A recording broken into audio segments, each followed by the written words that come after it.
We've all had that feeling at the dinner table.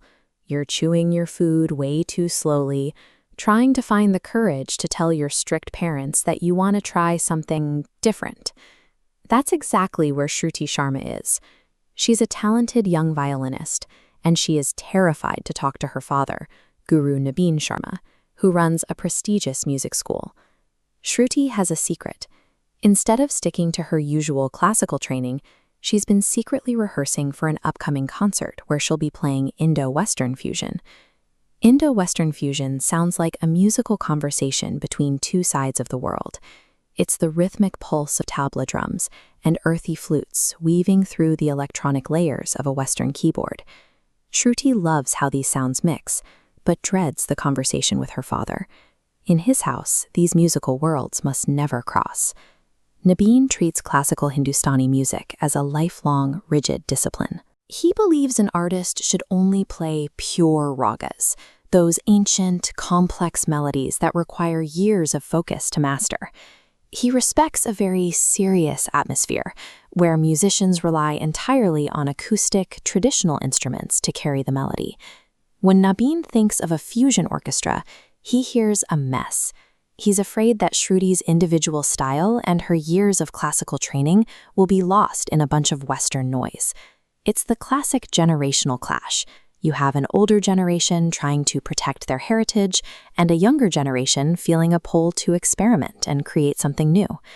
When Shruti finally tries to bring up the concert at dinner, Nabin shuts her down instantly.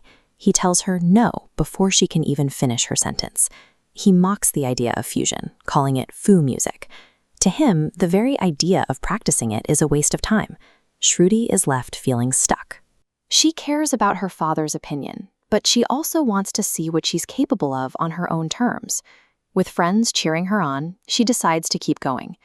She begins practicing in secret at Iqbal's house, away from her father's watchful eye. When you have a support system of friends who believe in your talent, it gives you the courage to value your own ideas, even when parents don't understand. One afternoon, the group is deep into a perfect practice session.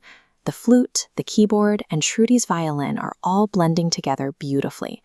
But Shruti is still torn. She's actually decided this will be her last rehearsal. She plans to tell her friends she's quitting the group to obey her father's wishes. Then, right in the middle of the song, the bedroom door opens. Shruti's parents are standing right there, watching them. You know what usually happens next: a massive scolding, a lecture about respect, and being grounded for life. The music suddenly stops, and everyone freezes. It's the moment where the old rules directly face the rebellion of the new generation. But the scolding never happens. Nabin is smiling.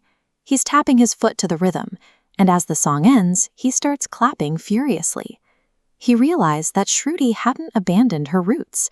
She kept the traditional notes of the raga perfectly intact, while using the new style to make them shine in a different way. As the kids breathe a sigh of relief, Shruti's mother tells them a story about Nabin's own youth that changes everything Shruti thought she knew. She reveals that Nabin's own father was a traditional vocalist who was absolutely furious when Nabin chose to play the violin instead of singing. The ultra-strict father who was just lecturing Shruti about sticking to tradition used to be the rebel in his own family. To understand why Nabin's father was so upset, you have to look at the instrument itself. Back then, the violin was seen as a purely Western instrument that didn't belong in Indian classical music. Picking up a Western violin instead of cultivating his voice was seen as a betrayal of his family's heritage. Nabin had to work incredibly hard to prove that this foreign instrument could capture the soul of Indian music. He had to fight for his place as an artist, just like Shruti is doing now. Nabin fought to bring the violin into the fold.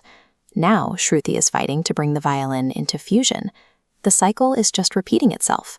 What we call fusion today often becomes the tradition of tomorrow. If you respect where you come from while trying new things, you might just remind your parents of their own rebellious youth.